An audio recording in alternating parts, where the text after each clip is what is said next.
Assalamualaikum warahmatullahi wabarakatuh. Kembali lagi bersama saya. Hari ini kita akan belajar faktor pendorong perubahan sosial. Nah, kira-kira perubahan sosial di sekitarmu itu didorong oleh faktor apa ya? Yuk kita cari tahu. Ada 10 faktor pendorong perubahan sosial. Yang pertama yaitu kontak dengan kebudayaan lain. Kontak merupakan proses penyampaian informasi tentang ide, keyakinan, dan hasil-hasil budaya. Adanya kontak dengan kebudayaan lain menjadikan satu kebudayaan yang bertemu dan saling bertukar informasi. Misalnya kontak dagang antara pedagang Nusantara dengan pedagang India, Arab, dan Barat. Kebudayaan mereka saling mempengaruhi, yang akhirnya membawa perubahan sosial budaya. Oleh karena itu, seiring melakukan kontak dengan kebudayaan lain akan mempercepat laju perubahan sosial budaya. Yang kedua yaitu sikap menghargai karya orang lain. Tidak adanya apresiasi terhadap karya orang lain menjadikan seseorang enggan untuk berkarya. Namun akan berbeda jika setiap orang menghargai hasil karya orang lain. Setiap orang akan berlomba-lomba menciptakan suatu karya yang bermanfaat bagi masyarakat. Karya-karya inilah yang mendorong munculnya perubahan sosial budaya. Penemuan pesawat terbang mengilhami B.J. Habibie untuk mendirikan pabrik pesawat terbang di Bandung. Nah, yang ketiga ada sistem pendidikan yang maju. Mengapa sistem pendidikan yang maju menjadi salah satu faktor pendorong perubahan sosial? Yuk kita bahas. Pendidikan mengajarkan seseorang untuk berpikir ilmiah dan objektif. Dengan kemampuan tersebut, seseorang dapat menilai bentuk kebudayaan sesuai dengan kebutuhan, serta kebudayaan yang tidak sesuai dengan perkembangan zaman. Pendidikan formal yang maju pasti mengajarkan keanekaragaman kemampuan, memberikan nilai-nilai, mengajarkan cara berpikir ilmiah, dan mengajarkan cara berpikir objektif. Tujuannya adalah agar individu-individu yang dihasilkan ini mampu bersaing dengan perkembangan zaman. Pertanyaannya, sudahkah sistem pendidikan kita sesuai dengan kebutuhan zaman? Dan yang keempat yaitu keinginan untuk maju. Mengapa keinginan untuk maju merupakan salah satu faktor pendorong perubahan sosial? Yuk kita bahas. Tidak ada seseorang pun yang puas dengan keadaan sekarang. Mereka umumnya menginginkan sesuatu yang lebih baik dari keadaan saat ini. Oleh karena itu, orang akan melakukan berbagai upaya guna melakukan perubahan ke arah kemajuan. Adanya nilai bahwa manusia harus berikhtiar untuk memperbaiki hidupnya. Untuk memperbaiki taraf hidupnya, setiap individu harus senantiasa berikhtiar, bekerja keras, serta optimis agar hidupnya menjadi sejahtera dan berubah ke arah yang lebih baik. Nah, yang kelima yaitu penduduk yang heterogen. Kenapa penduduk yang heterogen menjadi salah satu faktor pendorong perubahan sosial? Yuk kita bahas. Masyarakat yang heterogen memudahkan terjadinya perubahan.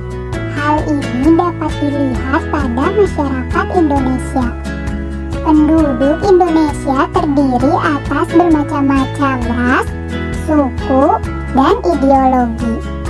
Perbedaan-perbedaan yang ada tidak selamanya membawa keuntungan, namun perbedaan tersebut dapat menimbulkan konflik. Penduduk yang beraneka ragam latar belakang akan mempermudah terjadinya pertentangan atau konflik. Nah, konflik inilah yang akan mendorong terjadinya perubahan sosial. Selanjutnya yaitu toleransi terhadap perubahan. Sikap toleransi dibutuhkan untuk mempercepat laju perubahan sosial di masyarakat. Sikap toleransi ini menjadikan masyarakat lebih mudah untuk menerima hal-hal yang baru.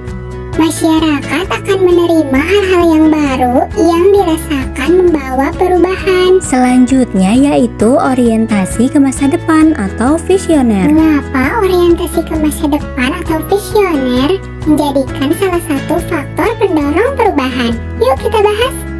Pandangan yang visioner mendorong seseorang melakukan berbagai perubahan. Masyarakat yang berorientasi ke masa depan pasti sudah mempersiapkan perencanaan-perencanaan yang matang. Mereka sudah tahu pasti hal-hal yang harus dilakukan karena perencanaannya sudah dirancang untuk jangka panjang. Bagi mereka, masa lalu adalah sesuatu yang patut untuk dikenang, bukan sebagai pedoman hidup. Nah, visi inilah yang mendorong seseorang melakukan sebuah perubahan. Faktor pendorong perubahan sosial selanjutnya yaitu ada sistem pelapisan terbuka. Sistem pelapisan terbuka memungkinkan terjadinya gerak sosial vertikal yang lebih tinggi. Sistem ini memberikan kesempatan kepada seseorang untuk maju dan memiliki kesempatan untuk menaiki strata yang lebih tinggi, serta mendorong seseorang melakukan perubahan ke arah yang lebih baik. Contohnya, anak seorang tukang beca bisa menjadi seorang gubernur. Selanjutnya yaitu sikap mudah menerima hal-hal yang baru. Mengapa sikap mudah menerima hal-hal yang baru termasuk ke dalam faktor pendorong perubahan sosial? Nah, suatu perubahan akan berdampak besar jika setiap orang menerima perubahan tersebut. Namun keadaan ini menjadi berbeda jika tidak ada seseorang pun yang menanggapi perubahan tersebut. Perubahan akan berlalu begitu saja tanpa ada masyarakat yang mengikutinya. Oleh karena itu, sikap menerima hal-hal baru mendorong terjadinya perubahan sosial budaya di masyarakat. Faktor pendorong perubahan sosial selanjutnya yaitu ketidakpuasan masyarakat terhadap bidang kehidupan tertentu. Nah, mengapa ketidakpuasan masyarakat terhadap bidang kehidupan tertentu menjadi salah satu faktor pendorong perubahan sosial? Yuk kita cari tahu. Setiap orang tidak akan pernah puas dengan keadaan saat ini. Berbagai cara dan upaya mereka lakukan untuk mengubah taraf hidup. Rasa tidak puas terhadap keadaan mendorongnya untuk melakukan berbagai perubahan. Hal ini pun terjadi pada masyarakat Indonesia. Ketika reformasi digulirkan, rasa tidak puas terhadap pemerintahan saat itu mendorong masyarakat menuntut suatu perubahan secara total. Tentu kalian sudah paham kan bagaimana suatu reformasi itu terjadi yang akhirnya menumbangkan pemerintahan pada saat itu. Nah, itulah 10 faktor pendorong perubahan sosial. Kemungkinan di buku dan di sumber bacaan lain Masih banyak hal-hal yang menjadikan faktor pendorong perubahan sosial lainnya. Maka dari itu, silahkan untuk membaca referensi dari sumber lainnya. Nah, sekarang coba kira-kira perubahan sosial di sekitarmu itu didorong oleh faktor apa ya? Yuk tuliskan jawabanmu di channel YouTube ini. Terima kasih, sampai bertemu kembali di pelajaran sosiologi selanjutnya.